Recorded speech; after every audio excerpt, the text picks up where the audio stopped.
दुनिया जिस डर से सबसे ज्यादा कांपती है वो खतरा धीरे धीरे हकीकत बनता दिखाई दे रहा है।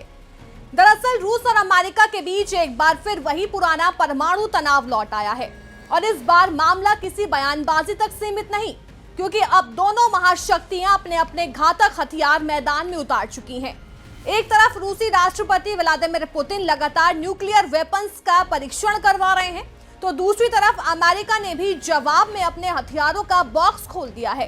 अमेरिकी राष्ट्रपति डोनाल्ड ट्रंप ने हाल ही में एक बेहद शक्तिशाली मिसाइल मिनटमैन 3 यानी इंटरकॉन्टिनेंटल बैलिस्टिक मिसाइल का सफल परीक्षण किया। हालांकि इस मिसाइल में कोई वॉरहेड नहीं था, लेकिन उसका मैसेज दुनिया को साफ साफ सुनाई दे गया है। ये मिसाइल कैलिफोर्निया के फोर्स बेस से दागी गई।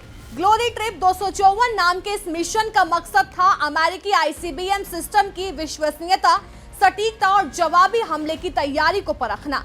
अमेरिकी स्पेस फोर्स ने बयान जारी करते हुए कहा, यह सिर्फ एक लॉन्च नहीं बल्कि सिस्टम की उस क्षमता का टेस्ट है जिस पर अमेरिका की पूरी न्यूक्लियर सुरक्षा टिकी है।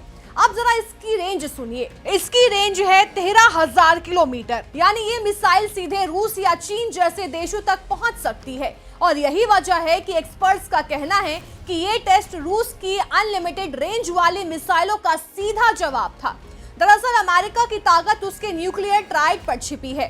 3 हिस्सों वाला वो सिस्टम जिसमें शामिल हैं जमीन पर मौजूद आईसीबीएम मिसाइलें, समुद्र में पनडुब्बियों से लॉन्च होने वाली मिसाइलें और आसमान में उड़ते बम गिराने वाले विमान। इन तीनों के जरिए अमेरिका किसी भी परिस्थिति में जवाबी हमला करने की क्षमता रखता है। मिनटमैन 3C जमीनी हिस्से की सबसे अहम कड़ी है। हर मिसाइल एक न्यूक्लियर वॉरहेड ले जाने में सक्षम है। मिनटमैन 3 को 1970 के दशक में तैनात किया गया था। ये मिसाइल लगभग 50 साल पुरानी है, लेकिन आज भी उतनी ही खतरनाक और भरोसेमंद मानी जाती है। इस परीक्षण की शुरुआत 625वें स्ट्रेटेजिक ऑपरेशंस स्क्वाड्रन की टीम ने की।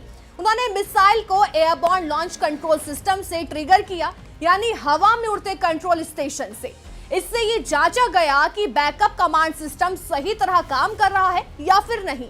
मिनटमैन 3 ने लगभग 4,200 मील यानी करीब 6,700 किलोमीटर की दूरी तय की और सीधा पहुंची मार्शल आइलैंड्स के Ronald Reagan ballistic missile defense test site तक। वहां रडार और सेंसर के जरिए इसके हर मूवमेंट का डेटा इकट्ठा किया गया। इस पूरे मिशन में अमेरिकी एयरफोर्स की तीनों मिसाइल विंग्स के एयरमैन शामिल थे।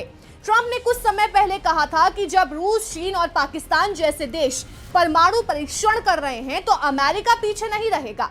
हालांकि अमेरिकी ऊर्जा विभाग ने साफ किया कि ये कोई परमाणु विस्फोट नहीं था, बल्कि एक रूटीन टेस्ट था। लेकिन क्या आप जानते हैं कि इस मिसाइल का नाम मिनटमैन क्यों रखा गया है? क्योंकि इसे सिर्फ 1 मिनट में लॉन्च करने के लिए तैयार किया जा सकता है। यही वजह है कि अमेरिका की लैंड बेस्ड न्यूक्लियर डिटरेंट का मुख्य आधार है। आज अमेरिका के पास ऐसी लगभग 400 मिनटमैन 3 मिसाइलें हैं। ये वो हथियार हैं जो दुश्मन देशों को अमेरिका पर हमला करने से पहले 100 बार सोचने पर मजबूर कर देते हैं।